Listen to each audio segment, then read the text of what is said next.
ప్రెగ్నెన్సీలో కాఫీ తాగితే ఏమవుతుందో చూద్దాం. కుదిరినంత వరకు ప్రెగ్నెన్సీలో కాఫీని అవాయిడ్ చేయండి. ఒకవేళ బాగా డిపెండెంట్ అయితే డైలీ 1-2 కప్స్ కన్నా ఎక్కువ తీసుకోకూడదు. అంటే 200 మిల్లీగ్రామ్స్ ఆఫ్ కెఫీన్ దాటకూడదు. ఈ కెఫీన్ అనేది కాఫీలోనే కాకుండా టీలో, షుగరీ బీవరేజెస్, డార్క్ చాక్లెట్స్ అన్నిట్లో ఉంటుంది. సో మొత్తం కలిపి 200 మిల్లీగ్రామ్స్ దాటకుండా చూసుకోండి. ఈ కాఫీ అనేది మదర్ బాడీ నుంచి ప్లసెంటా నుంచి వెళ్ళి బేబీకి రీచ్ అవుతుంది. మన మెటబాలిజం తొందరగానే ఉంటుంది. బట్ బేబీ మెటబాలిజం అనేది ఇప్పుడే డెవలప్మెంటల్ స్టేజ్లో ఉంటుంది. కాఫీని తొందరగా మెటబాలైజ్ చేయదు. అండ్ కాఫీ 6 అవర్స్ వరకు హాఫ్ లైఫ్ ఉంటుంది.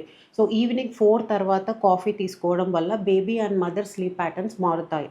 అండ్ ఈ కాఫీ అనేది ప్లసెంటల్ బ్లడ్ వెజల్స్ని కన్స్ట్రిక్ట్ చేస్తుంది. దానివల్ల బేబీకి వెళ్ళే బ్లడ్ సప్లై తక్కువ అవుతుంది అండ్ బేబీ వెయిట్ పెరగకపోవచ్చు. అండ్ ఈ కాఫీ వల్ల mother baby heart rates effect అవుతాయి, బేబీ మూవ్మెంట్స్ ఎఫెక్ట్ అవుతాయి, బేబీ స్లీప్ ప్యాటర్న్స్ ఎఫెక్ట్ అవుతాయి. కొన్ని స్టడీస్ వైస్ కాఫీ తీసుకోవడం వల్ల అబార్షన్స్ అవుతాయి అని కూడా ఉన్నాయి.